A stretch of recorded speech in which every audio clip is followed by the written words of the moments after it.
we've just had a bit of a flat tyre incident.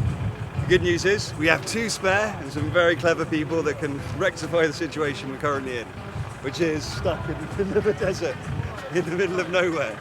But it's all good. We heard a hiss, quite a loud hiss.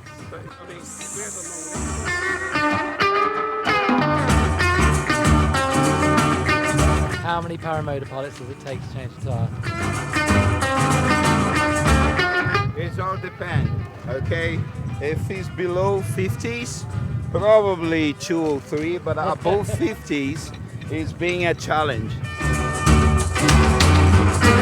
It's a great success. Success, apart from Mike's gone walkabout into the desert somewhere, so we're going to leave him.